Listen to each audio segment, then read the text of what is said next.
Boa noite. Sejam todas e todos muito bem-vindos. Estamos dando início ao lançamento do nosso livro de hoje, os comentários de uma sentença anunciada, processo do Lula. A gente agradece a presença de vocês, a gente pede que as pessoas vão tomando assento para que a gente possa dar início aos trabalhos. A organização deste livro fica por conta do Instituto Joaquim Herrera Flores e da Frente de Juristas pela Democracia. Então, já vou começar aqui chamando as pessoas para a mesa aqui. Queria chamar para a mesa a Carol Proner, professora, doutora e diretora executiva do Instituto Joaquim Herrera Flores, uma das coordenadoras do livro. Bem-vinda, Carol. Pode se sentar ali. Rubem Rockenbach, professor doutor e hoje professor do SESUSC, também membro do Instituto Joaquim Herrera Flores e também um dos autores do livro.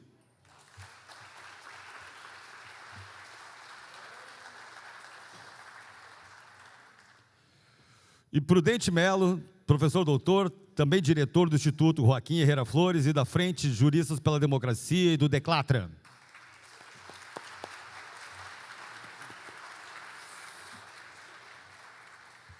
Antes de passar a palavra aqui para os autores, para o Prudente do livro, vou citar umas autoridades presentes.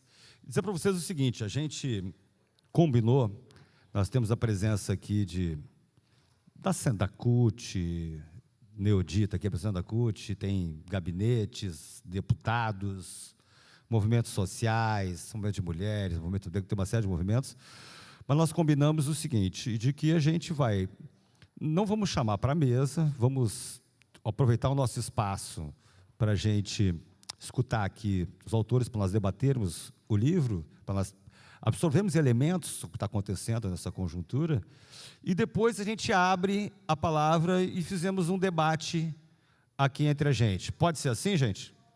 Ok? Combinado? Então, antes aqui, só citar algumas pessoas presentes. O deputado estadual e líder da bancada do PT, Dirceu Dresch, o deputado estadual também do PT, o padre Pedro Baldiceira, o chefe de gabinete do Neudi Sareto, Marcel Gutiá, o Rui da Luz, assessor parlamentar, representando o gabinete do Pedro Czai, deputado federal. Nós temos aqui o Estevam Passos, da União Catarinense dos Estudantes, o presidente do Sindicato dos Trabalhadores da Formação de Condutores de Santa Catarina, o Franklin Lacerda da Silva, Marcos Pinaro, Marcão, presidente da UFECO, o Lael, presidente do Sindicato dos Comerciários de Florianópolis, o Neodi, representando a Central Única dos Trabalhadores, Thais Lippel, presidente do coletivo catarinense Memória, Verdade e Justiça, o Vitorino, representando o Sindicato dos Bancários, a Maria das Graças Albert, a Graça, representando o Sindrafesc, Ilone Morigui, vice-coordenadora do Sindicato dos Trabalhadores de Educação de Santa Catarina, do SINT, Cadu, Carlos Eduardo de Souza, presidente do PT de Florianópolis, e o Nadir, representando a FESESC. Prudente, como é que começamos a ordem aqui das falas? Quem é que nós começamos aqui? Passo para ti a condição da mesa aqui, tu toca. Prudente.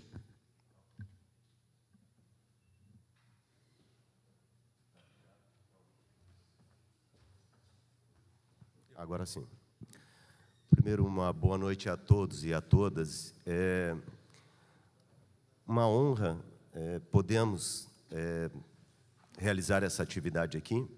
E mais do que uma honra, é uma necessidade, é uma exigência de construção e de garantia da democracia. Então, queria inicialmente dizer que hoje estou aqui junto com Carol e com Rubem, representando e também lançando o Instituto Joaquim Herrera Flores. E para aqueles que não sabem, Joaquim Herrera Flores foi um grande filósofo sevilhano. Joaquim desenvolveu toda uma teoria em direitos humanos, onde ele pauta a ideia dos direitos humanos como processo de luta para a construção da dignidade humana, a partir da garantia de acesso a bens e serviços materiais e imateriais, seja saúde, lazer, educação, trabalho. E o Instituto Joaquim Herrera Flores, ele é responsável por um processo já de um mestrado e um doutorado na Espanha, que já tem quase 15 anos, e uma ampla produção teórica, exatamente na compreensão da necessidade dos direitos humanos. E esse instituto foi criado, então, na Europa, com sede, primeiro, em Sevilha, e agora nós criamos, né, Carol, juntamente com mais de 60, 70 pessoas, no Brasil, para atuação na América Latina, e ele tem sede no Rio de Janeiro. E Carol Proner é a diretora executiva. Carol, hoje, é uma das pessoas mais ativas que nós temos no país. Coordena, a grande ideóloga desse livro e dos outros livros em defesa, né, contra o golpe, em defesa da democracia. E Carol, ela nos brinda hoje pelo fato de ser uma das mulheres mais lutadoras, né, e aguerridas dentro desse processo político no país. E ela, então, nos brinda vindo aqui, e com toda a simpatia dela, com toda essa juventude dela, mas com toda uma capacidade, não só de teórica, mas de empreendedorismo, e isso nos coloca a todos demonstrando o poder da mulher, o poder feminino, o poder que hoje demonstra o quanto que as mulheres se empoderaram e o quanto é importante esse empoderamento feminino. Rubem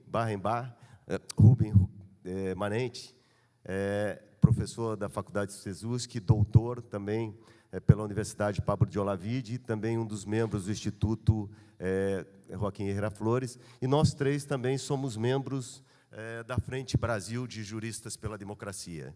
E hoje essa atividade está sendo levada exatamente por esses dois eixos, né, pelo Instituto Joaquim Herrera Flores e pela Frente Brasil. Mas eu queria, antes de mais nada, também agradecer a toda a bancada do PT, que firmou exatamente o pedido para que a gente pudesse realizar esse trabalho aqui. Então, eu agradeço, inclusive com a presença do Dirceu Dresch, do Padre Pedro, de todos aqueles outros que se empenharam na vinda aqui nesse dia, né?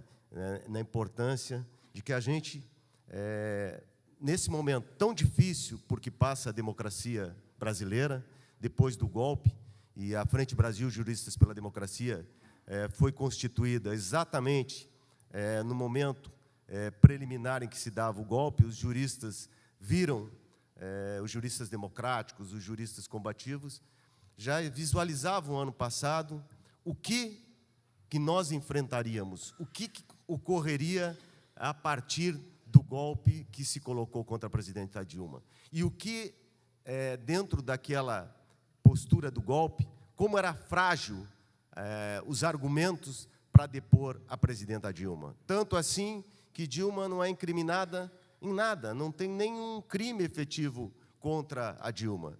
E contra Lula, intentam fazer ou criminalizar Lula, tá, a partir de uma ideia de argumentos que são meramente argumentos retóricos, com construções que não têm a mínima base legal, tá, para impedir o quê?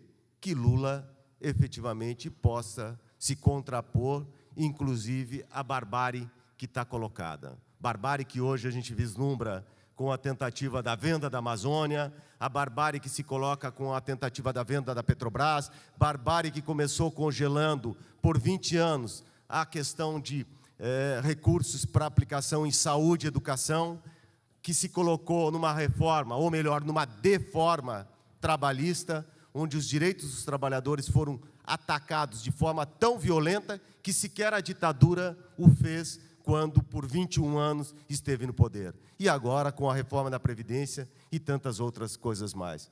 Então, eu quero dizer que é muito importante nós ocuparmos esse espaço, que é mais que um espaço de resistência, é um espaço necessário de luta, um espaço que se coloca tanto do ponto de vista jurídico, como do ponto de vista político, como do ponto de vista da necessidade de construção, tá, do conhecimento se contrapondo à relação de um conhecimento manipulado, um conhecimento trabalhado e difundido pelos grandes meios de comunicação, a grande mídia, que está solapando, inclusive, a democracia nesse país.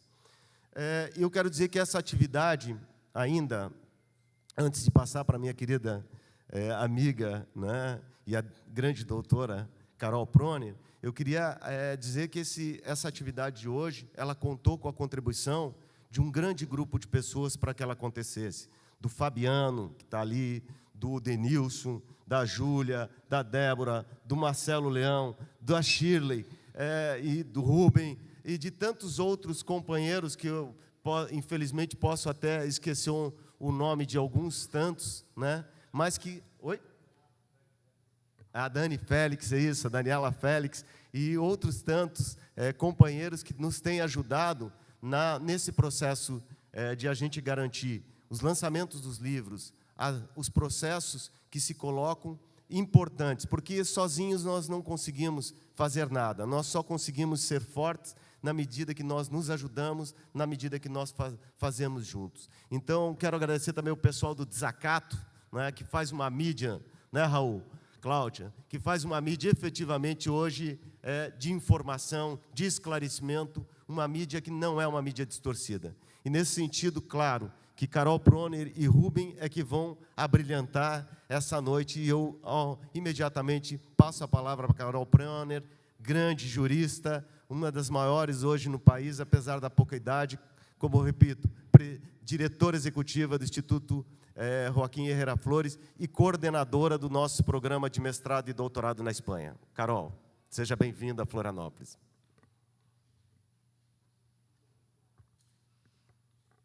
Primeiro, é muito bom estar num lugar em que você tem amigos assim, que ficam te elogiando. Vim aqui só para isso, só para escutar os teus elogios. Querido amigo, exagera, evidentemente, mas eu estou muito feliz de estar aqui em Florianópolis. Na verdade, a gente organizou esse livro em 2 semanas, desde que ele foi editado, nós temos 22 lançamentos pelo país inteiro, mas eu só participei mesmo do lançamento do Rio de Janeiro, porque era nossa responsabilidade. Nós somos 4 organizadores, eu faço parte desse grupo que organizou, são 122 autores. Então, o trabalho de organização é um trabalho que, como também merece os parabéns, o grupo que organizou esse evento, eu já soube que é uma equipe muito grande, mas nós somos operativos nessa função de tentar dar vazão a ansiedade aqui, nesse caso, de 122 pessoas, que são eles que, em cada localidade, têm que promover as suas ideias, inclusive muitos, como é o caso do Rubens, com conhecimento de causa no direito penal, no direito do processo penal. Minha área é direito internacional, eu faço uma contribuição nessa área, e aí cada um fica mais ou menos no seu quadrado, nesse caso, né? Então... eu ia fazer isso. Não, eu ia fazer isso, por favor. Então, desculpem, né? A gente sempre esquece da pessoa que está ao nosso lado, né? Isso é terrível, né? Terrível. Sua mãe, então, me perdoe, minha querida. Desculpa. Mas eu quero também fazer esse agradecimento ao Prudente e ao Rubens, que estão aqui na mesa. A gente já tem um trabalho de equipe em tantas frentes, né? Principalmente aí com o Instituto Herrera Flores, que já existe na Espanha, e que agora se expande institucionalmente ao Brasil. Acho que o Instituto já chega tentando fazer alguma coisa, tentando se organizar para poder dar suporte a ações como essa. Eu fico feliz que nós nem bem inauguramos, né? Estamos ainda em fase de instalação e sede, etc. Nossos colegas professores vindo aí de outros países para morar no Rio de Janeiro, para apostar nesse projeto, e já com um compromisso tão forte como foi nesse caso desse livro. Agradecer também, você não ia agradecer, a Zezé, minha querida amiga de tantos anos, minha companheira também do Instituto, e que tanto tem nos ajudado, né? Também a Ana, né? Querida amiga que eu reencontrei aqui, o Marcelo Leão, né, professor amigo que está lá, e Daniela Félix, que eu já, de companheirismo, mas pessoalmente nos conhecemos hoje, e quero, em nome dessas pessoas, cumprimentar todos que organizaram esse evento. Bom, vamos direto ao ponto. Eu acho que nós podemos... minha fala tem dois sentidos, né? Um sentido é a tentativa de focar um pouco o que eu fiz agora recentemente, através de um convite na Escola Florestan Fernandes, o pedido do MST, para tentar fazer análise de conjuntura. Agora ficou na moda isso, de análise de conjuntura, que a gente faz o dia inteiro, todo dia, e muda, né? Análise de conjuntura jurídica do momento vivido com, no caso deles, eles queriam a ênfase no processo de criminalização dos movimentos sociais, que é uma situação dramática e muito veloz que está acontecendo também por conta de muito que está trabalhado nesse livro. Então, em primeiro lugar, e também em nome dos organizadores, dizer da nossa... por um lado, a gente tinha uma expectativa, nossa capacidade de enredamento dos convites. A gente vai indo para os lugares e acha que as pessoas, quando a gente convidar, vão aceitar o convite. Mas foi surpreendente que, em menos de foram 48 horas, uma centena de juristas, principalmente na área de direito penal e processo penal, quisessem escrever no livro. E muitos deles, vamos dizer, do ponto de vista ideológico, eventualmente, sei lá como é que a gente pode chamar, mas distante, efetivamente, de um posicionamento militante, ou ideológico, de esquerda, eu diria assim. Pessoas que estão preocupadas com um posicionamento que se faz hoje, e a gente pode dizer isso com muita segurança, fora do direito, por parte, né, do sistema de justiça. Né? O sistema de justiça aqui, falando não apenas do judiciário, mas também do Ministério Público. Né? E também pensando até na forma, até certo ponto, de abordagem da Polícia Federal, e não é surpresa para ninguém falar também, de certa forma, da OAB. Então, nós temos aí, e das faculdades de Direito, e de tudo que possa representar hoje o campo jurídico, de modo geral. Então, o que nós nos surpreendemos, mas se a gente pensar bem, de certa forma, vocês que estão aqui, nós que estamos aqui, é um alento muito grande, de certa forma, nós estamos cumprindo um papel, no momento em que a gente se compromete com essa visão do direito e com essa preocupação com o que vai acontecer com o nosso país se isso continuar da forma como está.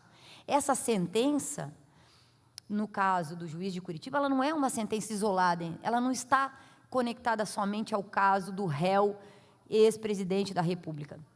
Ela vai muito além. E isso nós sabíamos, mas nós não imaginávamos que o resultado dos artigos que chegaram a nós fosse tão surpreendente no sentido dessa amplitude do que quer dizer esse caso Lula, esse processo contra o Lula, contra o ex-presidente Lula, um processo que revela muitas questões que vão além, efetivamente, do caso e do réu. Né? É uma reação, portanto, dos juristas a uma situação que ameaça toda a ordem jurídica, que ameaça a legalidade, que ameaça o Estado Democrático de Direito, e, portanto, esse livro acaba sendo, como diz quem faz a apresentação, que é o Geraldo Prado, um jurista do Rio de Janeiro, ele acaba sendo uma carta compromisso desses juristas com a democracia, o Estado Democrático de Direito, a Constituição de 1988, as garantias do devido processo legal e todo o pacote de garantias e conquistas que nós tanto lutamos para fazer realidade, para transformar, né, em norma constitucional, cláusula pétrea, desde a redemocratização. Então, essa é a primeira questão, quer dizer, esse livro vai além da sentença, essa é uma recorrente, tem sido dito por todos os autores, e a análise de conjuntura que nós temos feito no campo jurídico, até certo ponto, é como é que nós chegamos a esse ponto desse flerte com a exceção. Como é que nós podemos chegar a esse ponto em que exista um juiz, mais juízes, não somente este, que flerta com a possibilidade de excepcionar o uso do direito, a forma da aplicação do direito, no caso, nessa sentença, uma condenação, era uma sentença anunciada, o título do livro brinca com algo que todos já sabíamos, que a sentença seria condenatória, então ninguém foi surpreendido com o resultado dessa sentença, mas a fundamentação traz muito debate. A gente vai falar um pouquinho sobre os principais elementos que estão no livro. né?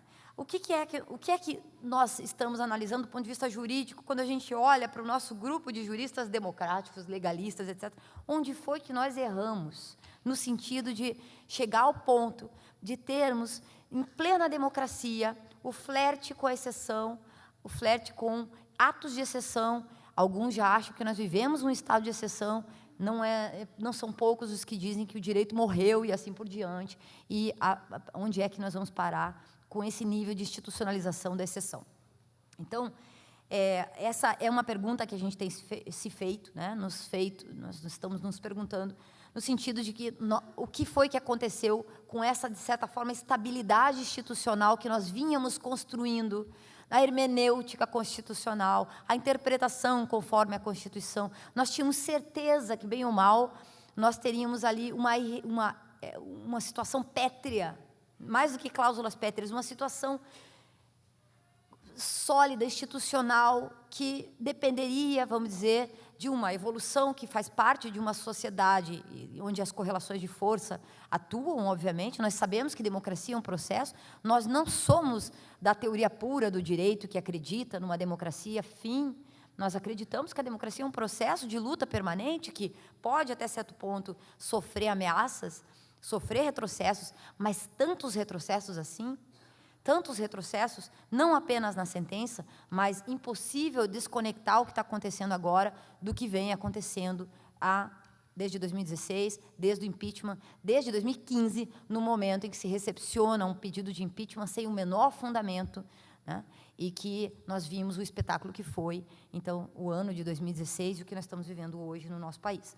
Então, essa situação de não retrocesso, talvez, se nós pudéssemos fazer no direito, e aqui eu não iria, poderíamos ir em outras áreas, mas no direito nós temos que fazer essa análise, onde foi que nós erramos. Por exemplo, é consenso, e vocês já ouviram isso muitas vezes, que, por exemplo, quando exercíamos o poder, no sentido do poder executivo, não nos atentamos com a indicação de cargos de tribunais, indicação de nomes, vamos dizer, que já estavam conscientes da necessidade de lutar e ampliar espaços de luta e garantias por direitos na nossa sociedade. Não se trata de indicar alguém que seja político, partidário, ligado a um partido político, etc., mas pessoas que têm um compromisso com a praxis dos direitos humanos, com a praxis da realização e da concretização de direitos. E onde foi que nós erramos? Um dos erros foi esse, acreditar, na minha opinião, que nós vivíamos, de certa forma, uma institucionalidade estável, em processo de luta, mas uma estabilidade de processo e de conquista, e de listas tríplices em que o melhor avançaria, e assim por diante, e que afeta, sim, o Poder Judiciário, sendo que o Poder Judiciário, mais do que nunca, demonstra, nesse momento, o uso político da sua força, nesse caso, né, que deixou de lado a legalidade para ser exercido de modo político. A sentença é uma sentença política, assim dita por Dalmo de Abreu Dallari, por exemplo, no artigo que ele fala aqui. Na ausência de provas, na ausência sequer de nexo causal, na ausência de ato que pudesse constituir um delito, porque sequer ato, não é a ausência do fato criminoso, mas a ausência da própria atitude do réu que pudesse levar vamos dizer, a realização do crime, né? Não há. Então, nós estamos diante de uma sentença condenatória sem crime, né? Sem nexo causal, sem provas. E o que é isso, então, né? Então, o conjunto todo de um ano de dura perseguição ao presidente Lula leva, né, à conclusão, por parte, por exemplo, desse autor e de outros autores também do livro, que é uma sentença, sim, de natureza política, e é pronunciada por um judiciário de primeiro grau, monocrático, por um servidor do Poder Judiciário. Bom, então, essa é uma situação que nós temos que avaliar. Onde foi que erramos? E acreditar, de certa forma, até certo ponto, ainda que sejamos juristas críticos, ligado ao Instituto, ligado à teoria crítica do direito, ligado ao Herrera Flores e à sua formulação e a tantos outros, mas que nós, de certa forma, descuidamos um pouco o papel político que o direito exercerá sempre, que não existe a neutralidade jurídica. Acho que escorregamos um pouquinho aí. Tá? Por outro lado, também é uma situação nova ter o judiciário na berlinda dessa forma, alguns diriam, não é nova, porque na ditadura militar nós tínhamos um judiciário conivente, um judiciário que, de certa forma, atuou tanto civil, tanto a justiça civil, obviamente que a justiça militar, né, de forma a cumprir os objetivos da ditadura, ou da exceção permanente da legalidade por parte da ditadura militar, portanto, até o Supremo Tribunal Federal cumpriu também um papel, muitas vezes, de braço das forças repressivas do Estado, etc. Nós tínhamos, obviamente, um judiciário autoritário. Nós vimos isso lá num estudo que fizemos na Universidade Federal do Rio de Janeiro, no curso de Direito. Nós vimos na Comissão de Anistia, quando trabalhávamos lá. Nós vimos. Agora, este judiciário que temos hoje, ele é novo nesse papel, por quê? A aliança que esse judiciário e que o sistema de justiça como um todo fez com a mídia do nosso país é algo novo, né? Então, é uma mediatização do judiciário que nós talvez nunca tenhamos visto no nosso país, né? Desde a, vamos dizer, publicização exclusivista, esperando o horário do Jornal Nacional para passar os resultados públicos do processo no andamento, em determinadas fases do processo, como também essa situação de provas seletivas, na seletividade daquilo que se quer informar. Evidentemente que a publicidade é um princípio importantíssimo do processo penal, mas essa publicidade seletiva, escolhendo qual é o réu e qual é a forma da publicização, sem respeitar o contraditório e a ampla defesa, obviamente que fere de morte o devido processo legal. E isso é uma aliança muito diferente, muito inusual, muito inusitada, que nós temos o judiciário aliado à mídia. Chega a ser tão inadequado e tão recorrente que a gente nem nos surpreendemos mais. E nós temos um elemento... Eu realmente estou muito indignado com o que aconteceu ontem, com o juiz Sérgio Moro passeando no tapete vermelho do cinema de Curitiba, de braço dado com o juiz Bretas, né? No tapete vermelho, claro, depois ele disse que foi uma orientação da segurança, coisa nenhuma, na minha opinião. Ele resolveu quebrar o protocolo para aparecer com sua camisa preta e sua gravata vermelha, esquisito pra caramba, chegando lá e sentando para assistir um filme que está pleno, está completamente coberto de, digamos, segredos de financiamento e razões de ser, etc., esse filme também. Nós estamos vendo um espetáculo, um juiz espetáculo, um judiciário espetacularizado, que não cabe dentro de uma coisa chamada LOMA, Lei Orgânica da Magistratura. Não cabe, é absolutamente inadequado e inédito na nossa história né, da administração da justiça no país. Então, essa novidade... Bom, podemos falar também do Ministério Público, que é uma instituição respeitável, uma conquista da Constituição de 88. O que são esses acordos internacionais do Ministério Público? A quem interessa esses acordos bilaterais entre a instituição do Ministério Público, que nem debateu internamente a realização desses acordos, e agências internacionais, sobre nossas empresas estatais? A quem interessam esses acordos? Alguém já fez essa pergunta? E quanto vamos pagar? No sentido da sociedade, no sentido de enfraquecimento dessas empresas públicas, né? Esses acordos internacionais de informação, de procuradores saindo com documentos do Estado debaixo do braço e cruzando as nossas fronteiras, sem que o Ministério da Defesa tenha nada a ver com isso, sem que tenhamos um executivo em condições sequer de se considerado um poder legítimo no momento que a gente vive. Então, nós estamos vivendo realmente um caos institucional. E a pergunta é, a quem interessa o caos institucional dos três poderes no Brasil? Né? E se a gente considerar o Ministério Público um poder também do Ministério Público servindo a interesses que distam muito da sua nomenclatura, como o Ministério Público. Então, isso realmente é algo que merece a nossa atenção. Nós temos que prestar atenção, porque o uso do direito está se dando com uma aparência de ilegalidade. É por isso que a tese central da defesa do presidente Lula, na minha opinião, super acertada, a denúncia do lawfare, né? É difícil entender, muitas vezes, o que é o lawfare, mas a gente consegue entender que é o uso do direito, mas de forma indevida, de forma invertida, com propósitos. Eu gosto da palavra perfídia, que nós usamos no direito internacional humanitário, por exemplo. Algo pérfido é algo desleal, é algo que é traiçoeiro, é algo que não se deve fazer, é algo que nós sabemos no mais íntimo sentido de código moral, em qualquer ordem jurídica, em qualquer código, que é algo errado. Então, nós sabemos que a forma da utilização do direito não está sendo a forma correta, está sendo desleal, né?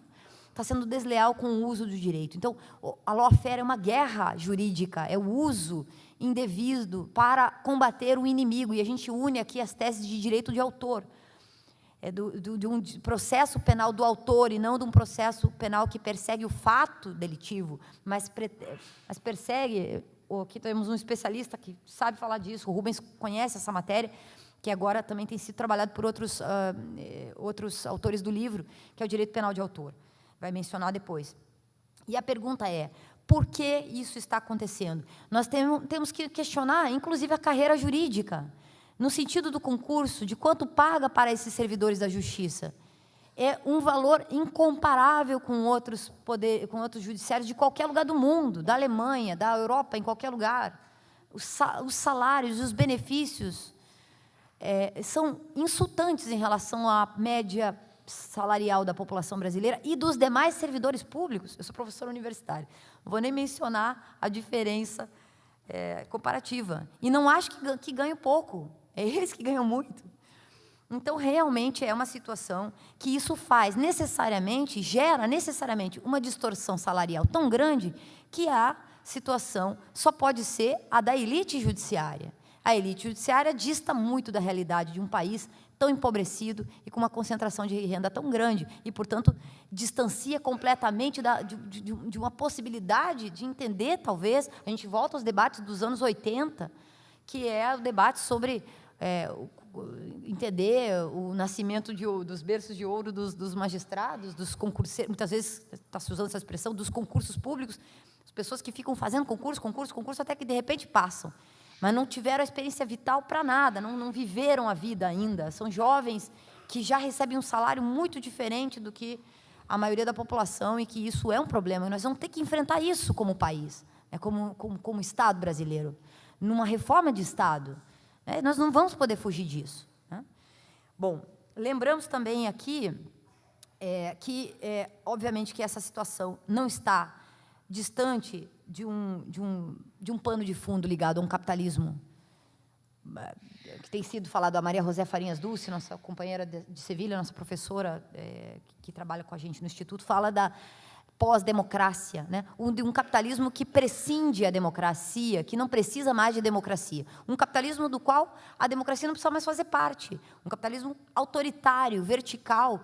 Alguns chamam de capitalismo asiático, ligado, de certa forma, a uma visão da Ásia hoje como um país que funciona perfeitamente o sistema capitalista sem precisar respeitar direitos, sem precisar respeitar a Constituição, partidos, sindicatos ou qualquer coisa que possa ser representativo de uma opinião e de uma participação popular. Então, dentro desse quadro, é que nós vemos também o avanço dessas reformas, e desde de 2016, de tudo que está acontecendo, e o judiciário é parte disso. E a gente pergunta assim: mas será que nós estamos falando de uma sentença de primeiro grau? Será que o Supremo Tribunal Federal não tem nada a ver com isso? Será que nós não temos um Supremo Tribunal Federal que devolveu a competência toda da Lava Jato a um único juiz, que está fazendo isso, que está posando para fotografia em cinemas de filmes, espetacularizando uma operação que devia ser uma coisa muito séria? Nós precisamos combater a corrupção no país, mas ninguém questiona a forma, destruindo as empresas nacionais, destruindo o setor produtivo nacional. É assim que nós vamos combater a corrupção no país.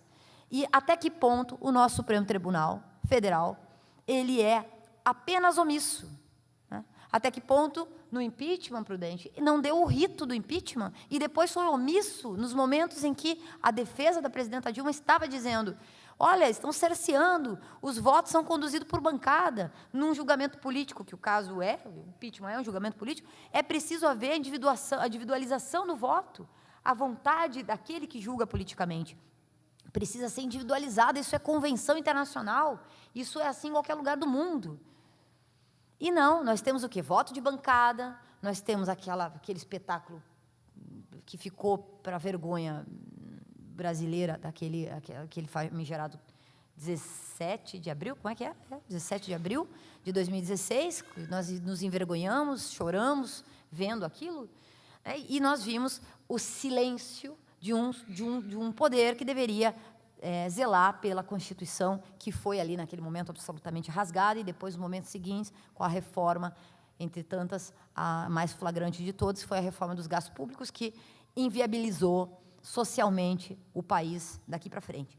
Então, nós temos, sim, a responsabilidade. O Poder Judiciário ocupa o centro do que está acontecendo no nosso país. O livro fala disso, embora esteja concentrado na sentença. E eu acho que nós, que somos operadores do direito, alguns não gostam dessa expressão, que nós estamos atuando, que nós somos professores, que nós somos estudantes do direito, nós temos muito a ver com isso. E eu fico profundamente frustrada quando eu vejo o silêncio dos meus colegas, que estão cada vez falando mais. Isso está mudando, a gente já está vendo uma modificação na Faculdade de Direito. Nós fomos lançar o livro na PUC de São Paulo, nós vamos lançar o livro na USP, nós lançamos o livro lá na Federal do Rio, com a Estadual do Rio, com a PUC do Rio de Janeiro, com a Federal Fluminense juntas. Eu sei que aqui na Federal de Santa Catarina o grupo já é grande que está resistindo ao que está acontecendo. Então, no campo jurídico, já são muitos os professores que estão denunciando, mas ainda há também um silêncio constrangedor e muito grande. Agora, entrando um pouquinho no livro, também para passar a palavra para o Rubens, eu queria mencionar o seguinte: o que mais chama atenção na figura do juiz de Curitiba é o seguinte: ele é o papel que ele exerce, muitas vezes confundindo-se com a acusação. Você já sabe que isso é um recorrente, uma coisa que está sendo recorrente contra ele. Às vezes ele se confunde, ele é o juiz acusador. E é curioso que na sentença ele também é réu, às vezes. Ele se comporta como alguém que se defende o tempo todo. Parece que está preocupado com defender-se o tempo todo. E nos últimos dias, e depois da sentença, nós estamos vendo esse comportamento. O tempo todo, com provavelmente uma assessoria de imprensa muito grande, ele está de prontidão para defender-se. É um juiz que se defende todo dia, porque também, todo dia, há algo novo no seu comportamento, né? E ele está o tempo todo tentando construir ou rebater uma imagem e construir uma imagem de juiz que vai, um juiz justiceiro, um juiz que finalmente, comparando-se a uma operação Mãos Limpas, que também lá na Itália tem seu contexto e também tem suas críticas, é uma operação própria italiana, que nada tem a ver com o Brasil, e tenta emprestar um caso que ninguém conhece, como se pudesse usar o estrangeirismo e como se o povo brasileiro fosse comer isso com farinha e achar bom, né? Como se a gente pudesse transferir os exemplos de fora para dentro e como se isso pudesse convencer o que está acontecendo aqui no país e dar a ele a autoridade que ele quer, para além da autoridade limitada que ele teria, podendo sua sentença ser revisada, como deve ser. Então, esse juiz que julga, mas que também acusa, que também manda investigar e que também se defende, é um juiz trânsfuga, é um juiz camaleão, um juiz que muda de posição durante o processo, né? E um juiz mutante. A gente não sabe como falar com ele. Fico imaginando, e ainda assim o réu, no caso o presidente Lula, nós assistimos, porque finalmente conseguimos, inclusive, autorização para filmar o processo. Foi muito difícil aquela questão para a defesa, que eles não queriam permitir a câmera filmando de determinada maneira, queriam só a câmera em cima do réu, mostrando as expressões faciais. Imagine o que significa isso, né? O tempo todo o réu não pode fazer um gesto, exceto que a câmera está em cima dele. É uma situação absolutamente comprometedora para o réu, fica ali, né? E não mostra o juiz. O juiz é uma voz do além que acusa, que julga, né? Que julga, mas a gente até se confunde ao dizer, porque parece que ele só está acusando o tempo todo, né? Bom, na extensa sentença, a gente nota o seguinte: até o item 152 da sentença, o juiz Moro, ele refuta, refuta acusações dos diversos réus e justifica condução coercitiva, busca e apreensão domiciliar da forma como foi feita, as interceptações telefônicas da forma como foi feita, né? E as conversas, essas interceptações telefônicas não só com o réu e a presidenta da República, então, e também os próprios advogados, o que é uma aberração completa e total.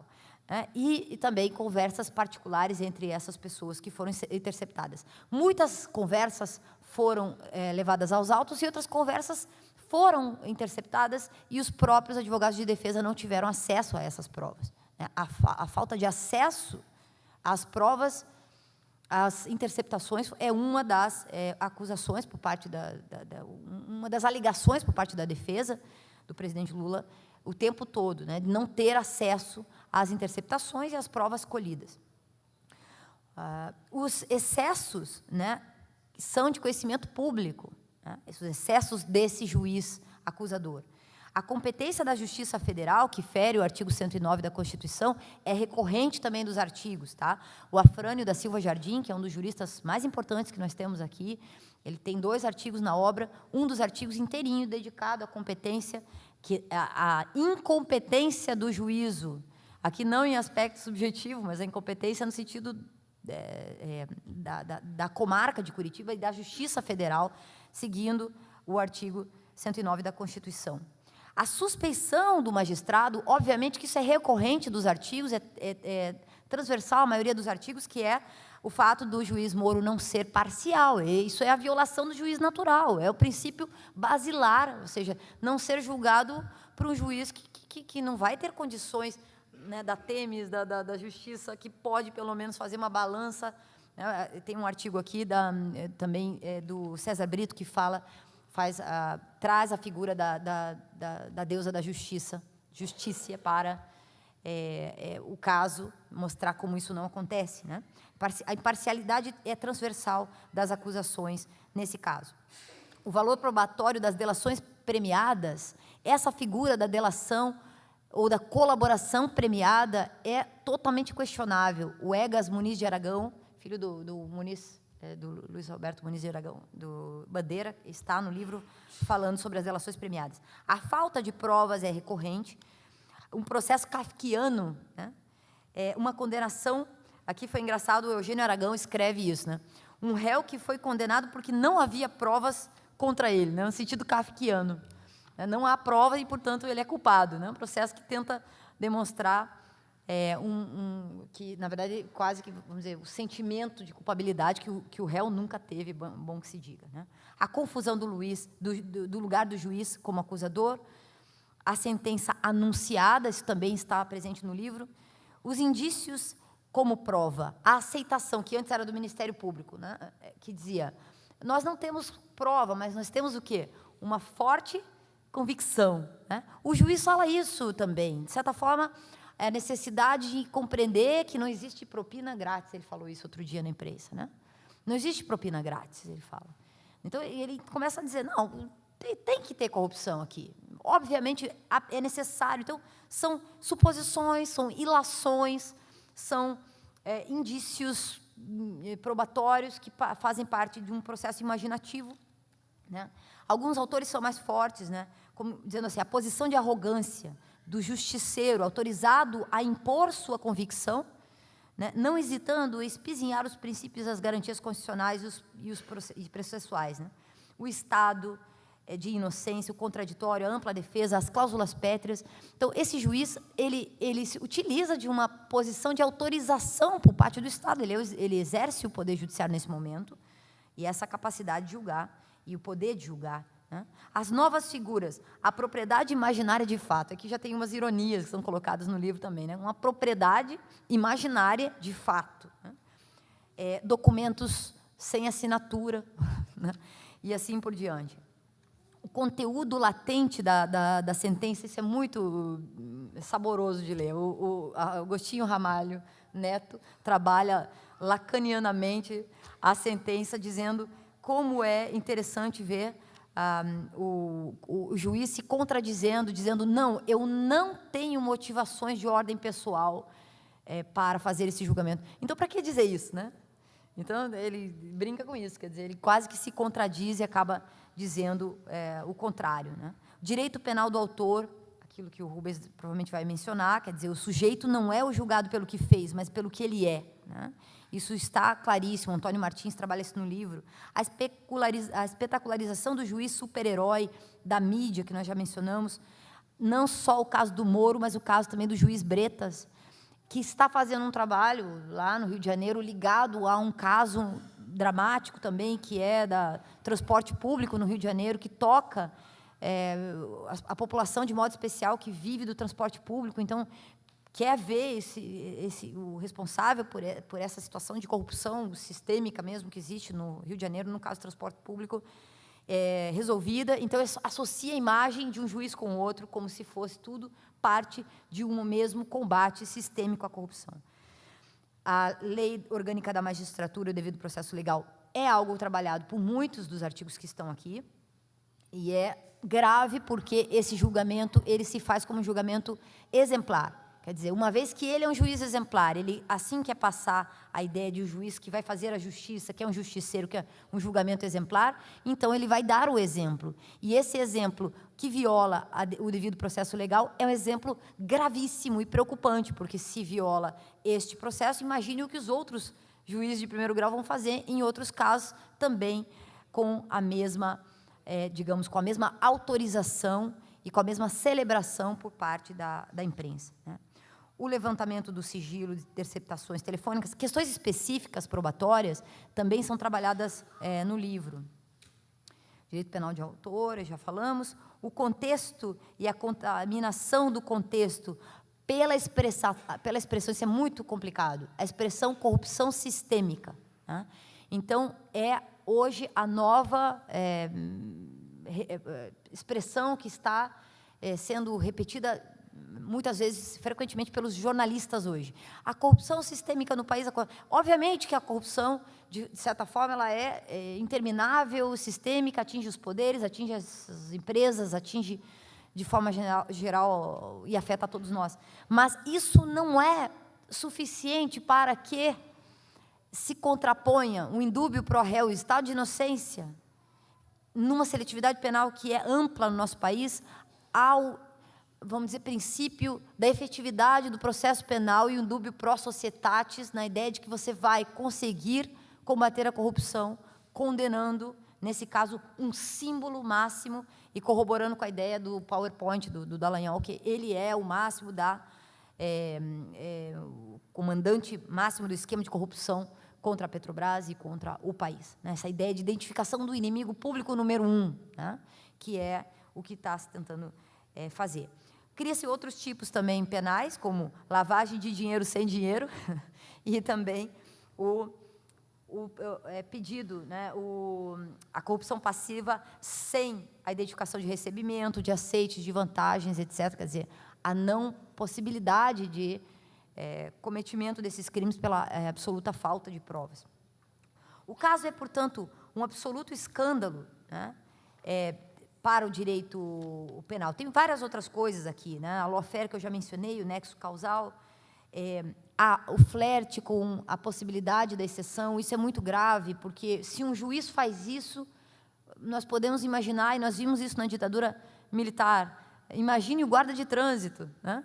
Se nós temos uma situação de autoritarismo autorizado, de exceção autorizado por um juiz de direito, imagine todas as outras situações verticais da sociedade, sem freios, né? Desde vamos dizer, de uma reintegração de posse, que não espera um mandato, que um mandato, quer dizer, vai diretamente através vamos dizer, da justiça pelas próprias mãos, usando aí seguranças privadas ou coisas do gênero, violência no campo. A gente está vendo isso, o aumento da violência no campo, e o aumento da violência em geral, contra a mulher, na escola, o professor, o diretor, o fascismo social, de forma geral e recorrente. A gente está vendo isso se alastrando de forma muito preocupante, né? Então, eu tenho várias outras questões que poderia colocar aqui.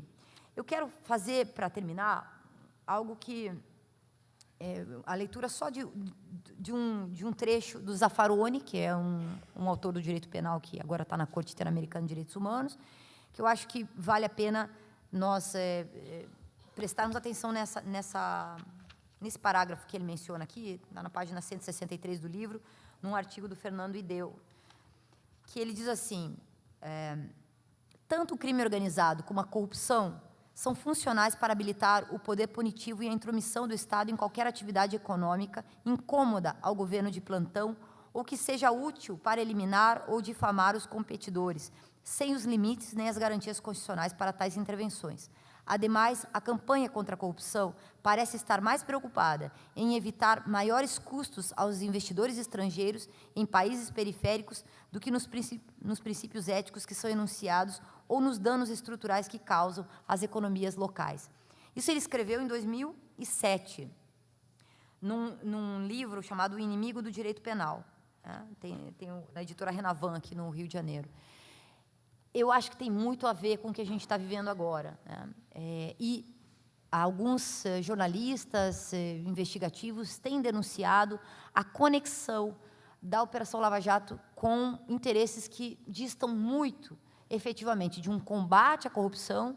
Lava Jato tinha esse propósito inicialmente, todos nós que estamos favoráveis ao combate à corrupção tínhamos essa expectativa e essa esperança também que isso acontecesse. Está muito conectado a interesses que a gente não consegue distinguir bem, provavelmente não conseguiríamos comprovar isso, mas, historicamente, nós vamos acabar concluindo o que já concluímos também, infelizmente, durante a ditadura militar, os interesses, a ingerência internacional na dilapidação das estruturas institucionais e econômicas também no nosso país. Até que ponto essa operação serve a isso, nós não podemos fazer uma acusação frontal, mas que é muito esquisito, é muito estranho o que está acontecendo. Como diria o Celso Amorim, recentemente, numa reunião que nós tivemos, o ex-ministro da Defesa, eu só acredito em teorias conspiratórias atualmente. Muito obrigada.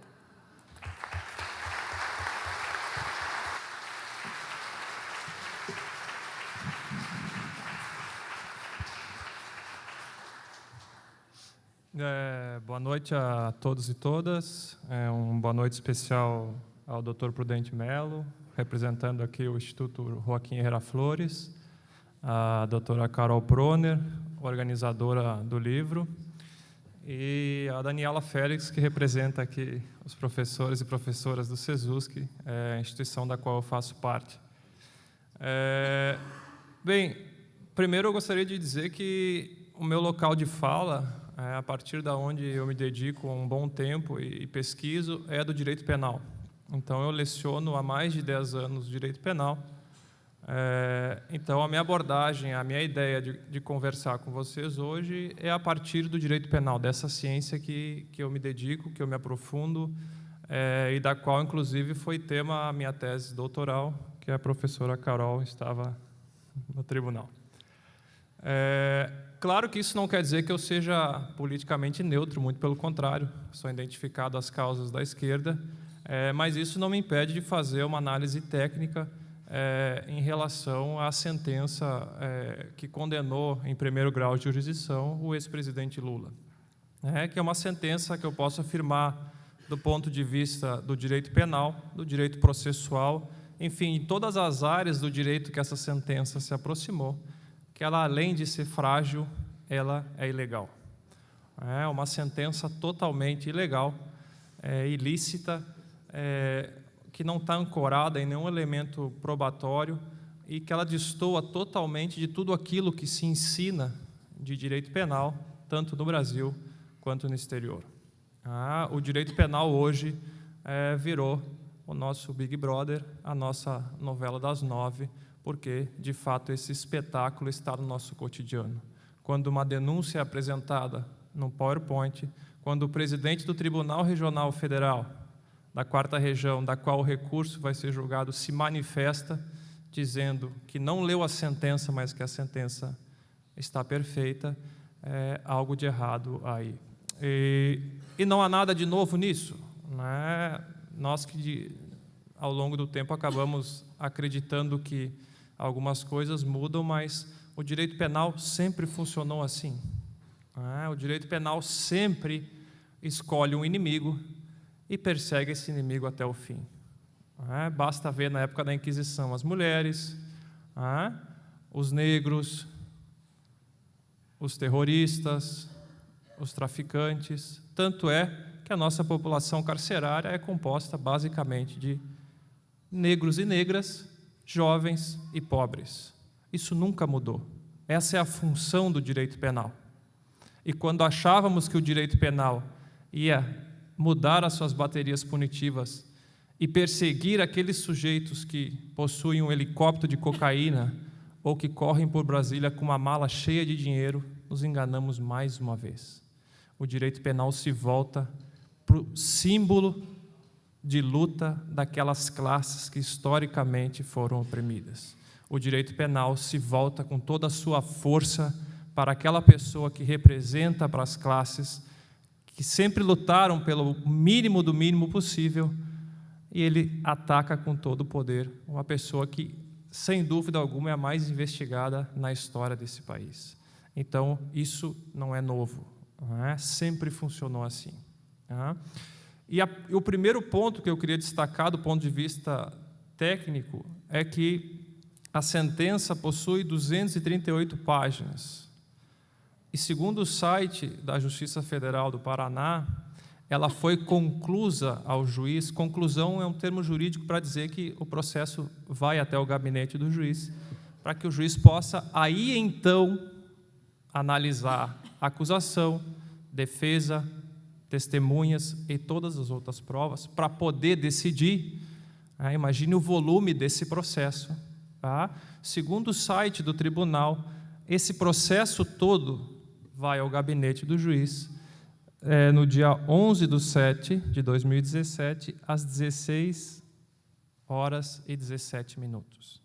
Nesse momento, às 4h do dia 11, ele chega, toda essa carga, esse volume, essa imensidão de páginas, com uma infinidade de teses, chega para que o juiz possa analisá-las e decidir. No outro dia, dia 12, à 1h, ele decide.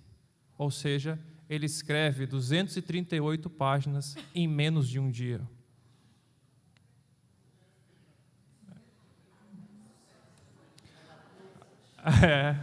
De certa forma, de certa forma, é algo inédito, mais uma vez, dentro do direito penal. Para ler a sentença, eu levei 3 dias. O sujeito escreveu 238 páginas em menos de 24 horas. Isso é de um sadismo inexplicável.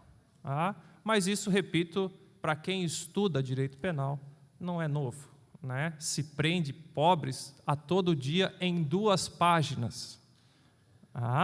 2 páginas, vidas estão sendo esmagadas cotidianamente. Juventude negra e pobre.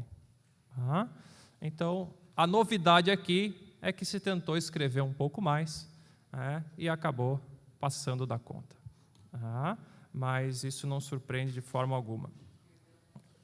Quem escreve muito, alguma coisa há. Bem, então, do ponto de vista técnico penal, a ideia que eu queria dialogar com vocês é que o presidente Lula foi acusado de 2 crimes. O crime de corrupção passiva, previsto no Código Penal, e o crime de lavagem de dinheiro, que não está no Código Penal, está numa lei fora do Código Penal. O direito penal chama isso numa lei penal especial. Então, essas são as 2 acusações que o Ministério Público Federal fez a ele, e essas 2 acusações foram confirmadas pela sentença condenatória. Então, é por isso que eu queria trabalhar esses 2 crimes, para que a gente possa, para além dos argumentos que a professora Carol já trouxe aqui, entender um pouco mais essa dinâmica de como funciona a acusação de um crime e como isso deve se desenrolar para que haja uma condenação. O primeiro crime do qual o ex-presidente foi acusado e condenado em primeiro grau chama-se corrupção passiva, e existem 3 verbos da corrupção passiva. Em direito penal, preliminarmente, para ficar bem claro, nenhuma acusação se presume provada. Nós temos um princípio chamado princípio da presunção da inocência, em que cabe ao acusador provar os verbos da conduta. Então, o crime de corrupção passiva possui 3 verbos: solicitar propina, aceitar propina ou receber propina. Essas são as únicas três condutas previstas no crime de corrupção passiva, que é um crime cometido por funcionário público. Então, a lei fala solicitar, aceitar ou receber vantagem indevida em razão da função. O funcionário público, por exemplo, que troca um ato funcional seu por uma mala de dinheiro, comete o crime de corrupção passiva. Mas a acusação tem que provar que ele recebeu aquela mala de dinheiro e que, em razão daquele dinheiro, ele fez ou deixou de fazer algo indevidamente. Essa é a regra do jogo. Essa é a regra do direito penal e sempre foi. Isso não é invenção nossa, isso sempre foi assim. Ok? A acusação ao ex-presidente se refere ao verbo receber. Segundo a denúncia, Lula teria recebido vantagem indevida, que seria o famoso apartamento triplex do Guarujá, em troca de negociatas envolvendo Petrobras e OAS. Então, essa é a acusação de ter recebido algo. Ele não foi acusado de solicitar, nem de aceitar. Então, o que deve ficar provado é que ele recebeu, de fato, essa vantagem indevida, que, segundo o Ministério Público, foi esse upgrade, essa melhora no apartamento, no triplex do Guarujá. Ok? E eu convido a vocês depois para que leia atentamente as 230 páginas, escritas numa madrugada fria de Curitiba, e que encontrem uma prova sequer de que o ex-presidente Lula recebeu, de fato ou de direito, ou no papel, ou em qualquer lugar, esse tal apartamento triplex. Ainda que você acredite que esse apartamento era para ele, ou ainda que queiram lhe dizer que estava na cara que é para ele, isso não é suficiente.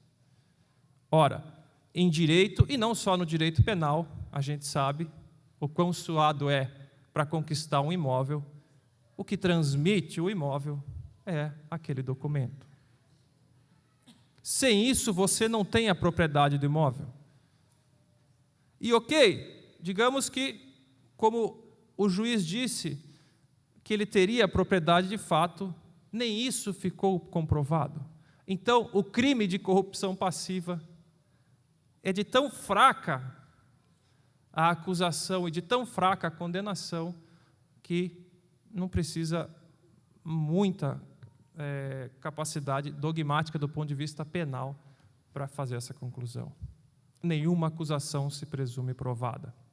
A acusação era de ter recebido um apartamento do qual não ficou demonstrado, repito, não importa se você, se a direita, se a Globo, acredite que o apartamento era dele ou que seria destinado a ele, isso não importa no campo penal. Deve haver a prova inequívoca, a prova e não a delação, de que de fato o apartamento é dele. E aí sim, se você provar que o apartamento foi entregue a ele e ele recebeu aquele apartamento em troca de atos de corrupção, o crime está perfeito. Mas em momento algum na sentença isso fica claro. Quando o juiz chega nesse ponto para comprovar que ele recebeu, o argumento é item 838 da sentença. O argumento é: cabia ao ex-presidente Lula nomear os diretores da Petrobras e logo ele era o chefe desse esquema criminoso. Isso não existe em direito penal. Em lugar nenhum do mundo. Essa é uma sentença tão... não dá nem para se chamar de frágil, a sentença é ilegal, é ilícita, é absurda.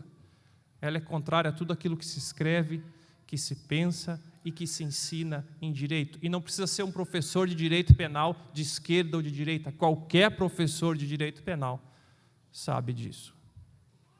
Deve existir a prova entre o recebimento e a propina. Isso não há em lugar nenhum.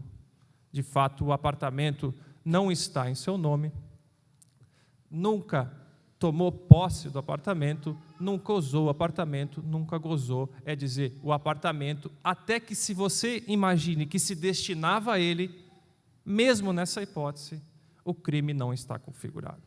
Então, não existe corrupção passiva sem a prova do recebimento da vantagem. E no processo não há a prova do recebimento da vantagem e na sentença isso não fica demonstrado também. O segundo crime do qual o ex-presidente é denunciado é um crime de lavagem de dinheiro. O crime de lavagem de dinheiro tem, ao contrário da corrupção passiva, que tem 3 verbos, o lavagem de dinheiro tem 2 verbos. Ocultar e dissimular a propriedade de bens ou valores recebidos de um crime. Lavar dinheiro significa que você cometeu um crime, não existe lavagem de dinheiro sem um crime anterior. Então, você comete um crime que lhe rende bens ou dinheiro, valores, e você precisa lavar, você precisa tornar esses valores que são ilícitos, porque são fruto de um crime, e para poder usar. Então, a acusação diz que o ex-presidente Lula ocultou a propriedade do apartamento, do triplex do Guarujá, que era fruto dessa bendita corrupção passiva que sequer ficou demonstrada. Então, nós temos um acúmulo de crimes que não tem prova alguma. Ele lava dinheiro de um dinheiro que não tem. Isso é um erro grave de qualquer acusação do ponto de vista do direito penal. Você tem que imputar a alguém uma conduta e essa conduta tem que ficar demonstrada. Ora, se o olha a gravidade disso. Se não ficou demonstrado a propriedade do apartamento, não ficou demonstrado o recebimento de vantagem indevida, o recebimento de propina, e se não ficou demonstrado o recebimento de propina, não existe o crime de lavagem de dinheiro. Olha como as coisas se conectam. A construção, por isso que tanto a mídia tradicional se esforçou para mostrar que o triplex era, de fato, do ex-presidente Lula. Porque se eu consigo comprovar que o triplex é dele, aí eu tenho o crime de corrupção passiva e, consequentemente, o crime de lavagem de dinheiro. Agora, se eu não consigo demonstrar isso no processo, eu não tenho nem a corrupção e muito menos a lavagem. Então, o que se faz aqui é o que a professora Carol referia anteriormente, se julga não pelo que você fez, mas pelo que você é. E Lula é a cara do cliente do direito penal. Lula é aquilo que o direito penal mais sabe fazer. Ele foi um sujeito que escapou do direito penal e politicamente transformou esse país. E aqui, claro, que fala a minha veia política.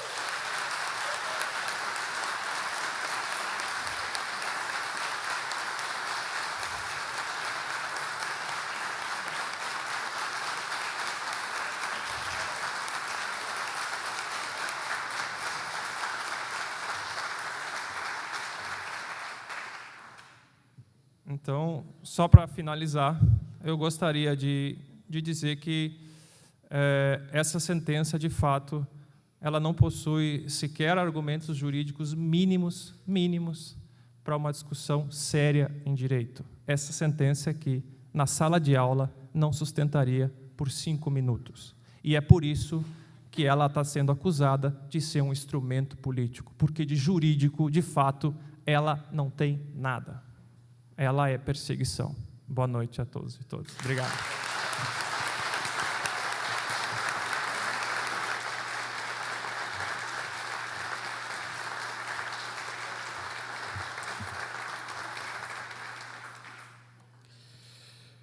Bom, pessoal, dando continuidade à nossa atividade, a ideia era nós já começarmos com os autógrafos ali embaixo e a gente abrir o debate aqui. A proposta não é a gente fazer perguntas, né, para o pessoal da mesa. A ideia era a gente abrir o debate aqui, inclusive podendo já, o pessoal podendo adiantar e descendo ali e já providenciando adiantando as pessoas que estão esperando os autógrafos. Inclusive, o pessoal que queria comprar o livro e não tinha a maquininha já está lá a tempo. O pessoal que quiser comprar o livro com cartão está lá à disposição. Mas antes da continuidade, antes de a gente continuar aqui, eu queria só dar seguimento aos agradecimentos a todas as pessoas que colaboraram e trabalharam para a construção desse evento.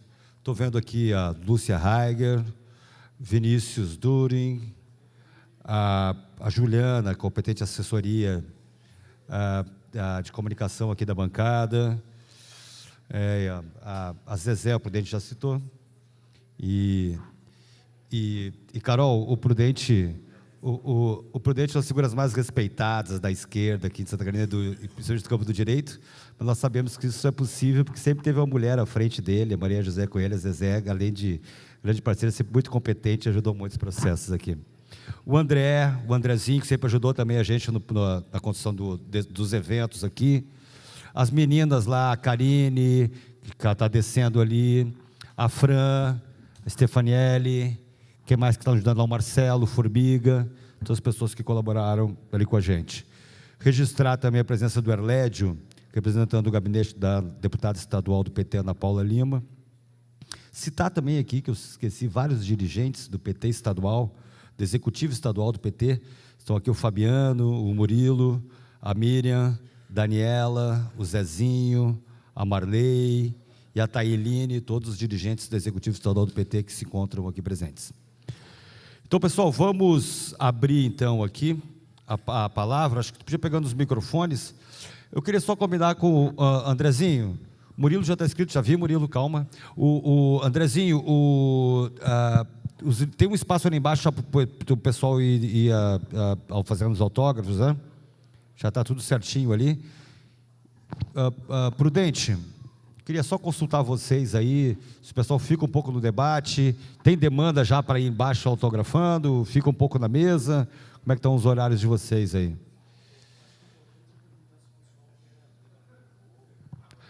O pessoal que quer debater já tem gente inscrita, né?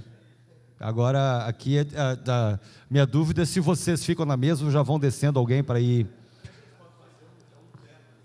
Sim, teto.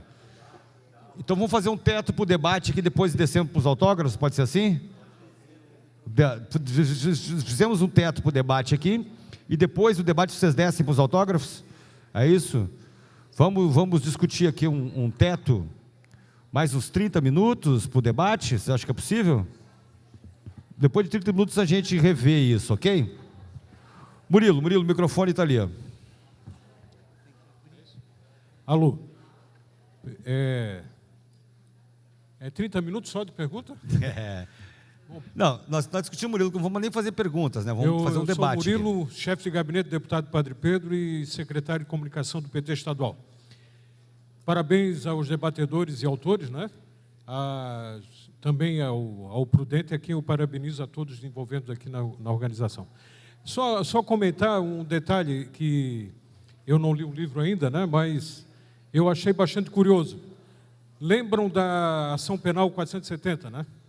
Eu tive o prazer de ler o acórdão, que foi bastante extenso, e fiz uma pesquisa nesse acórdão, porque eu ia fazer um trabalho em cima disso e acabei não fazendo por orientação acadêmica de que eu não fizesse. Mas a palavra domínio do fato, né? O domínio do fato foi sustentado, não foi citado assim muito superficialmente com relação ao Klaus Hock, sim, mas foi usado no acórdão pelos ministros a obra do Damásio de Jesus, que tem 40, 50 páginas só, a única obra que ele escreveu sobre o domínio do fato. E ele faz uma fundamentação muito diferente da domínio do fato que a imprensa divulgou, ou seja, foi uma teratologia jurídica tremenda. E ali começou, porque essa sentença do Moro se inspira na teoria do domínio do fato, tanto que ele usa uma ficção que não existe no direito civil, que é a propriedade de fato. Lula é proprietário de fato. Propriedade de fato não existe. A gente sabe que existem os 4 atributos da propriedade, que são o gozo, né, o fato de reaver, o uso e a disposição, e propriedade de fato não existe. Só trouxe isso para contribuir um pouquinho. Obrigado. Gilberto Delposo. Pode ficar à vontade aí, Gilberto. Não, boa noite. Eu só, assim, acho que, prudente e demais aí, acho que a grande contribuição desse livro é estar registrando para a história esse momento que a gente está vivendo. E eu acho que não cabe realmente, Denilson, debate na sequência, porque não há muito o que falar sobre a sentença. Eu acho que o que esse grupo podia fazer é fazer um desafio. Tem um livro com 120 juristas que está esmiuçando esse debate, que está decupando essa sentença. E nós poderíamos fazer um desafio simples, que reúna uns 10, talvez 20 juristas, que tentem justificar essa sentença, que tentem colocar no papel como é que ela pode ser aplicada, que eu acho que isso será praticamente impossível, que qualquer jurista, com o mínimo de seriedade, com o mínimo de nome a zelar, consiga escrever algo que justifique isso, a não ser alguns bobalhões que estão dando declarações à imprensa, mas que teriam dificuldade de escrever isso no papel. Então, eu acho que o grande papel deste núcleo é fazer isso, desafiar que juristas defendam essa tese, além do Moro, que juristas sérios, professores, pessoas capacitadas, pessoas que estão na universidade, escrevam um livro, reúnam pessoas e escrevam um livro defendendo a sentença do Moro.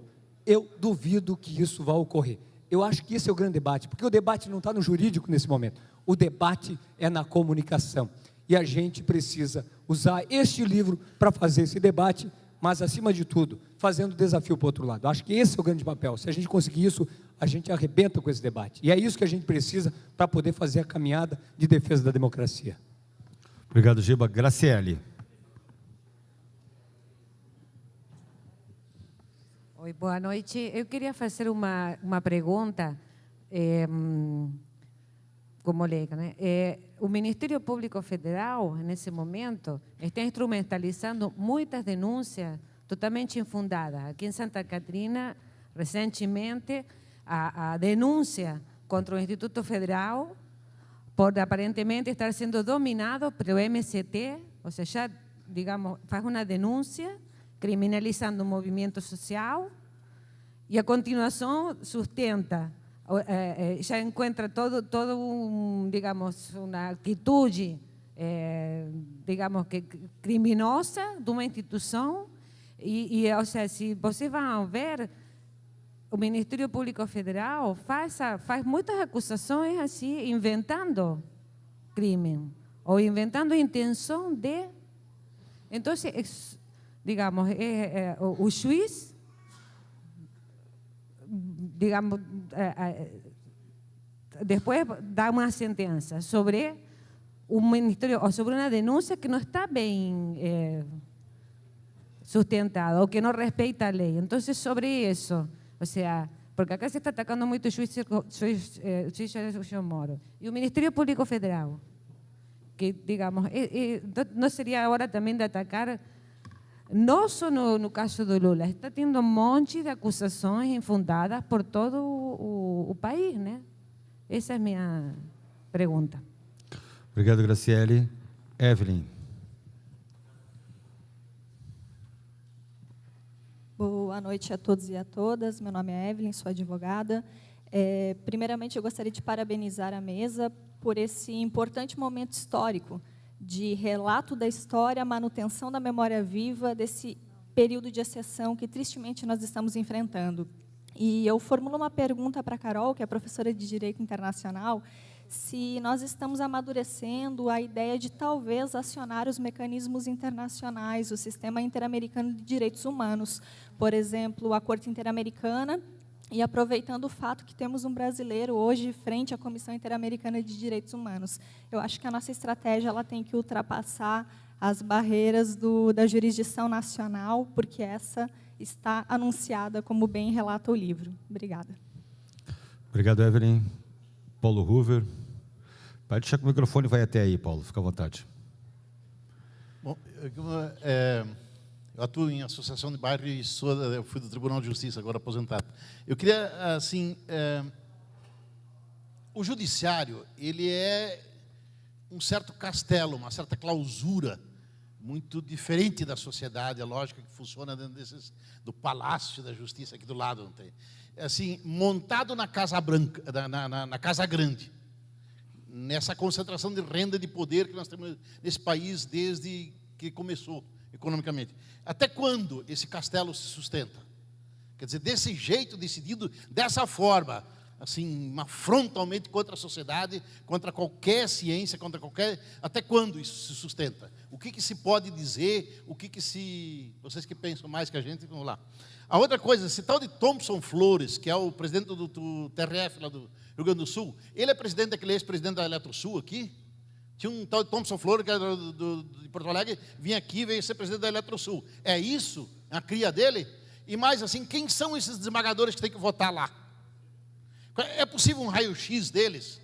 Quais são os votos? Qual é a jurisprudência deles? O que eles pensaram há 5, 10 anos atrás sobre esse tema? Sabe, é hora de botar em público. Se a república existe, é em praça pública. É por cima da mesa. Eles têm que respeitar lei. Qual é a coerência? Eles têm decência? Não é uma decisão subjetiva o que um julgador desse vai tomar. Então, assim, o que nós temos condições de avançar no sentido daquilo que vai acontecer? Obrigado. Obrigado, Paulo Hoover. Não tendo ninguém inscrito, a gente vai passar aqui para o pessoal da mesa fazer as suas considerações. Márcio de Souza, lá no fundo.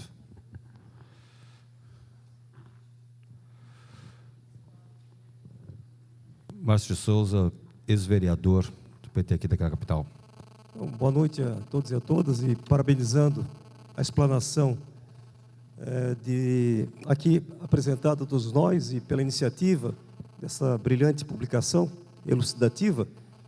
Eu quero aproveitar o gancho da consideração e constatação muito própria e dotada de um profundo simbolismo de que o Lula conseguiu escapar do direito penal. Eu associo essa condição de quase preto do Lula numa afirmação que nós, negros, conhecemos bem, de uma constância histórica, de que nós vivemos sob liberdade condicional.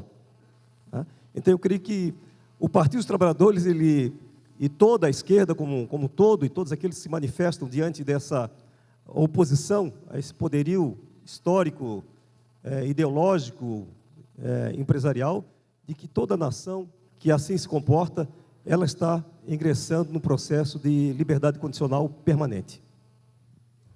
Obrigado, Márcio. Então, passamos aqui para os companheiros da mesa fazer essas considerações finais para a gente encerrar aqui o lançamento do livro.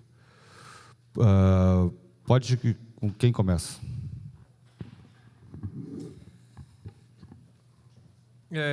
Bem, em relação à primeira questão, de fato, a ação penal 470, ela que deu um giro no ponto de vista da jurisprudência no Supremo Tribunal Federal, modificando tudo aquilo que se escrevia, que se entendia em direito penal, e essa ação, a ação conhecida como do mensalão, alterou toda a jurisprudência, e isso veio depois em cascata, e o eixo que alterou essa jurisprudência foi essa discussão sobre uma teoria complexa no direito penal, que é a teoria do domínio do fato, que é uma teoria do direito penal alemão, defendida por um professor, um catedrático da Universidade da Alemanha, chamado Klaus Roxin, e que veio para o Brasil de várias formas, por vários autores, e, lamentavelmente, tendenciosamente ou não, um dos autores escolhidos pelo Supremo Tribunal Federal para trabalhar com essa teoria, de fato, não havia compreendido bem, não havia traduzido ela bem, tanto é que o próprio autor da teoria, o Roxin, depois se manifesta dizendo que o Supremo não tinha entendido nada daquilo que ele tinha escrito,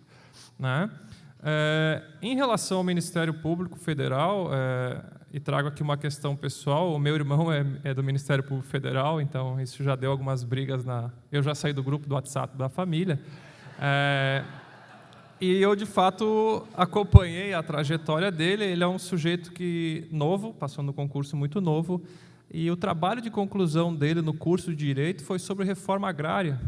Ele ficou acampado 6 meses com o Movimento Sem Terra no Rio Grande do Sul e estudou aquele movimento social e fez o seu trabalho. Foi o único trabalho de conclusão feito na PUC do Rio Grande do Sul sobre o MST. Quando ele é aprovado no concurso e ganha R$30 mil por mês e tem 2 meses de férias e auxílio disso e auxílio daquilo, isso de certa, e os colegas dele são todos assim, isso de certa forma afasta o sujeito, e digo meu irmão, um sujeito que é excelente, é um sujeito que é de bom coração, mas isso faz com que ele viva numa bolha que ele não consegue enxergar os problemas sociais que antes ele via.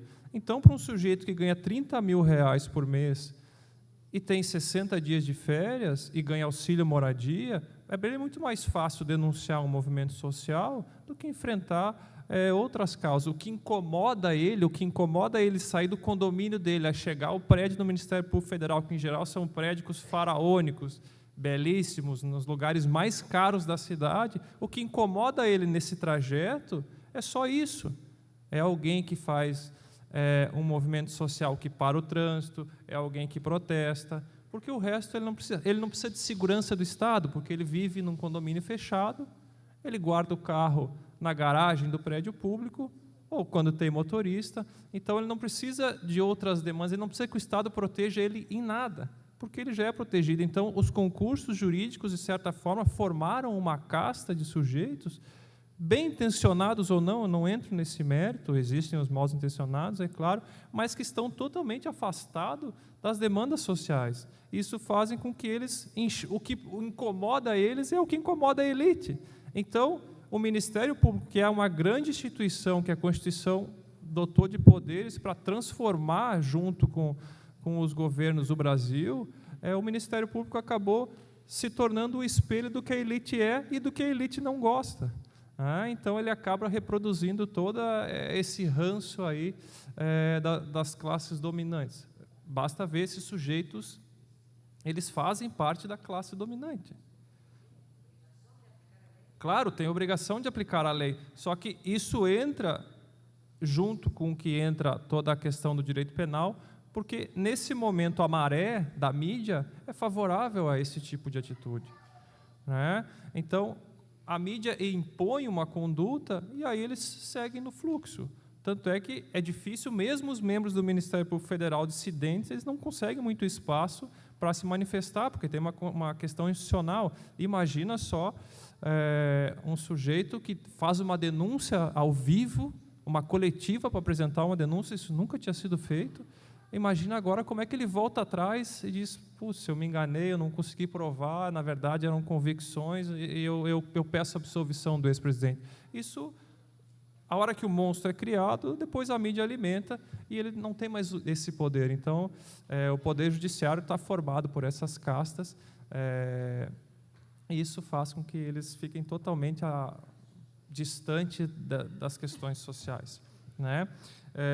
E em relação à questão dos negros, o direito penal é seletivo, ele é aplicado só para uma parcela da população e ele é aplicado por esses mesmos operadores jurídicos que formam parte dessa casta. Então, a casta do judiciário hoje é a casta da elite, é a classe que representa a elite no poder. Por isso que o direito, tradicionalmente sempre foi assim, ele funciona a serviço das classes dominantes. Isso em qualquer lugar. No direito penal, ele se expõe com mais força.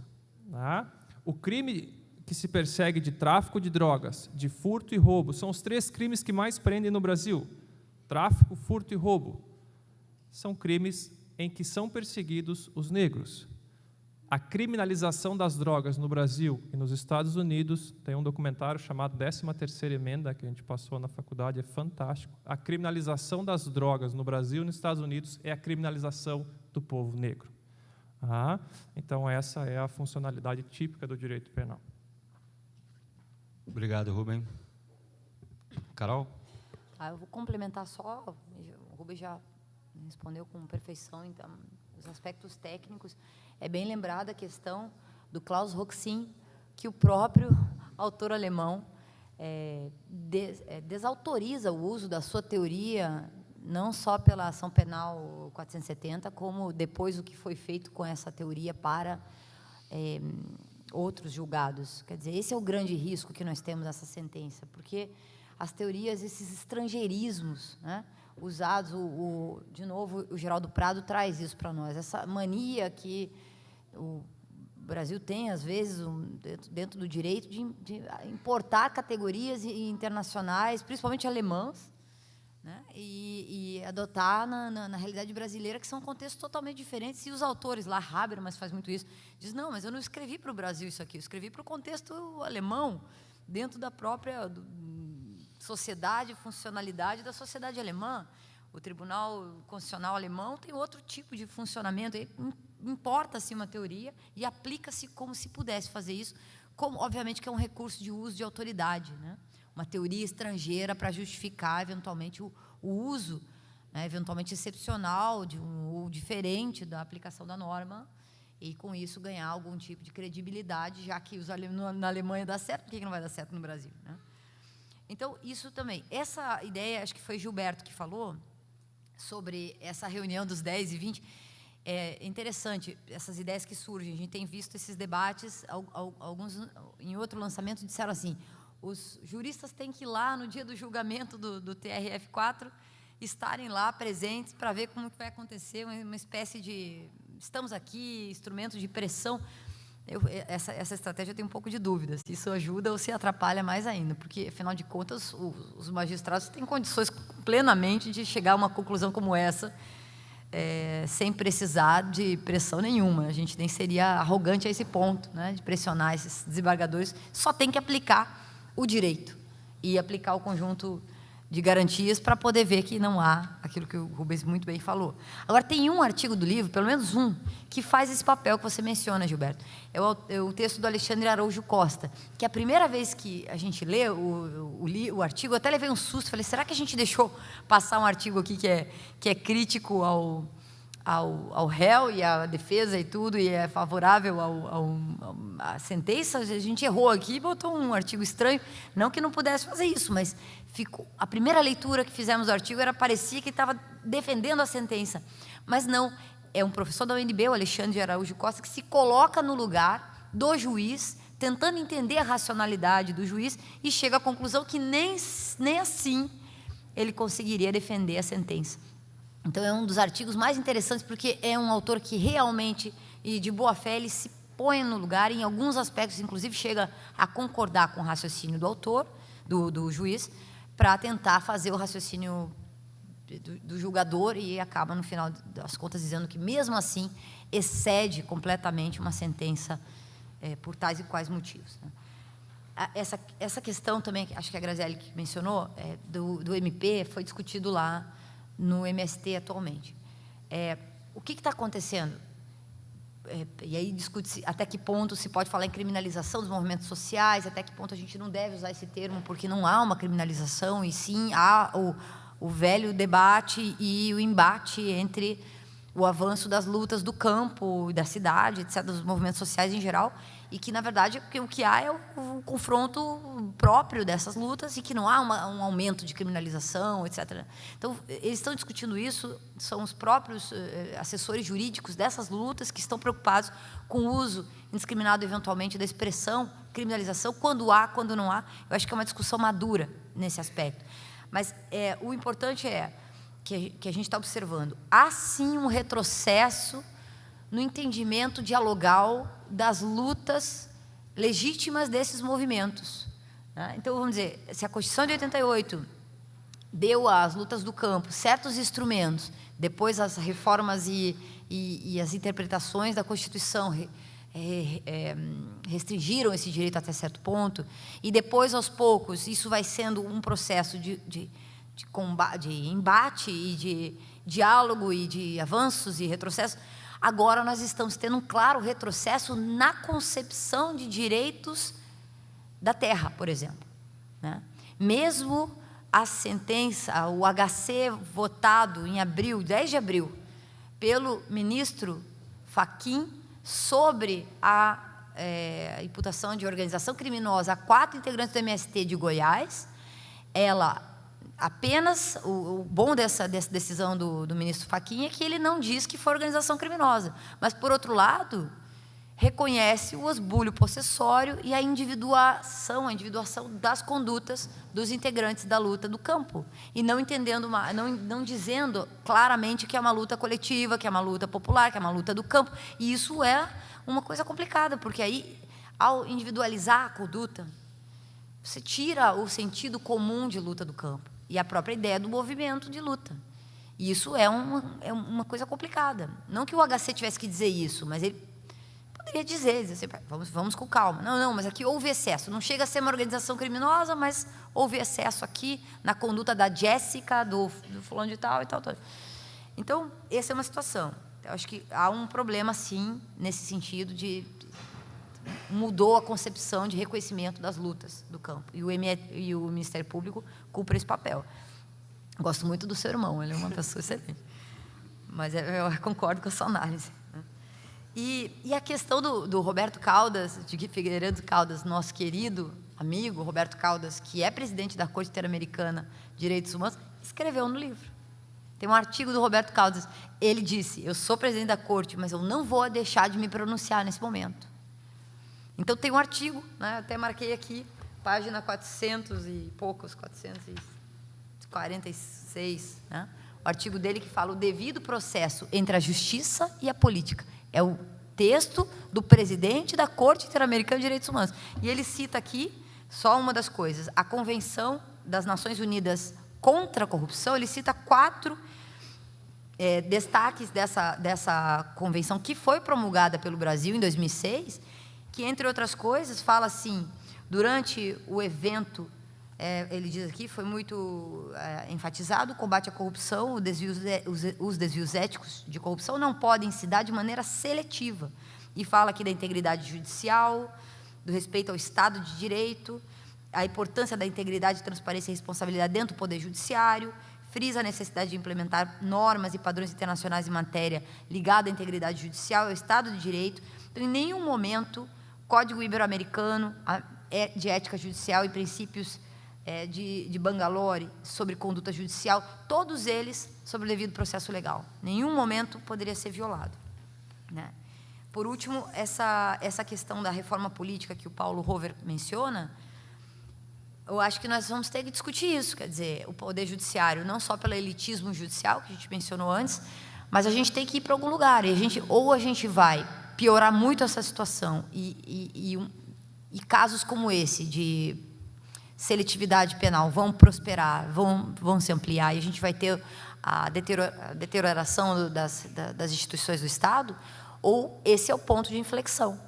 Nós vamos ter que partir daí, com uma consciência crítica crescendo, isso é evidente, a gente está conseguindo, não só por conta do livro, isso está acontecendo por conta do que a gente tem visto em todos os aspectos, reconstruir a ideia, amadurecer a ideia de uma reforma efetivamente do Estado. Reforma, no momento atual, a gente está vendo o que está acontecendo. Com o parlamento, com o Congresso que a gente tem, as reformas estão fadadas, né, ao absoluto insucesso, porque é o retrato do que a gente está vivendo aí. Teremos eleições em 2018, espero, né, e, a partir daí, começar a amadurecer a ideia de reforma de Estado mesmo, do Poder Judiciário também, nesse aspecto da elitização, né, de um poder que deveria ser mais apto a poder dirimir as demandas, os anseios da nossa sociedade. Obrigada. Obrigado, Carol. Prudente?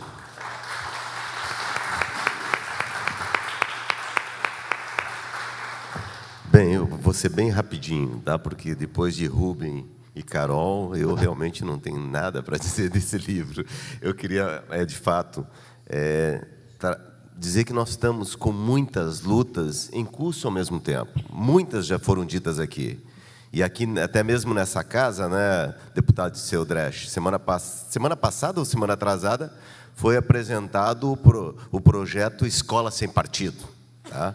Assim como na Câmara dos Vereadores foi apresentado o projeto aqui de Florianópolis, Escola Sem Partido. Né? Eu acho que a gente devia ter uma mídia sem partido e um judiciário sem partido. Não é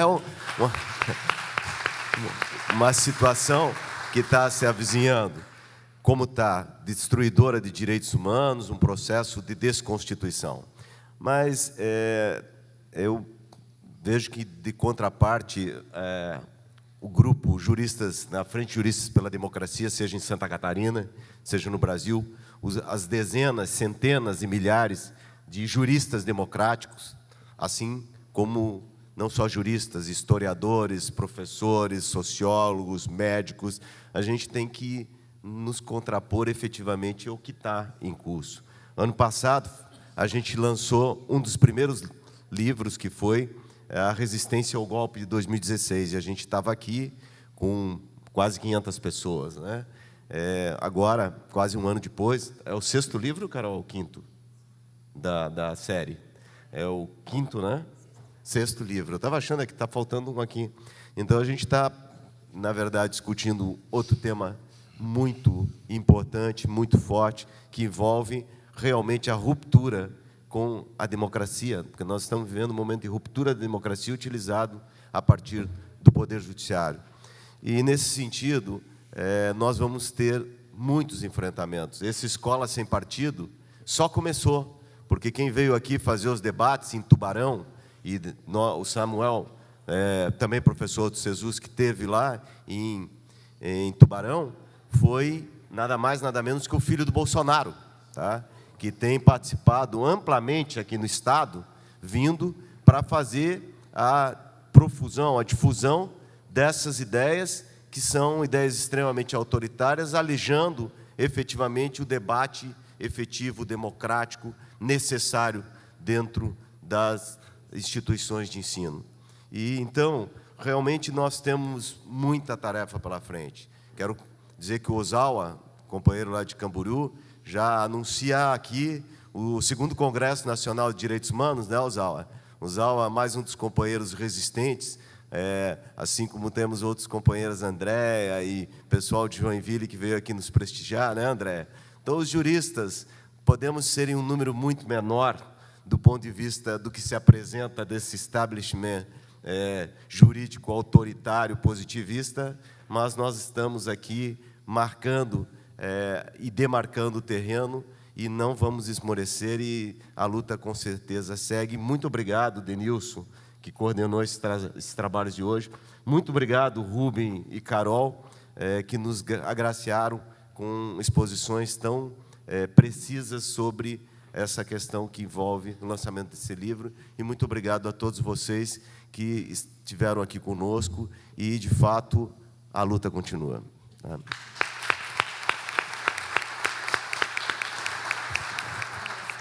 Em nome da Frente Brasil de Juristas pela Democracia e do Instituto Joaquim Herrera Flores, a gente agradece muito a presença de vocês.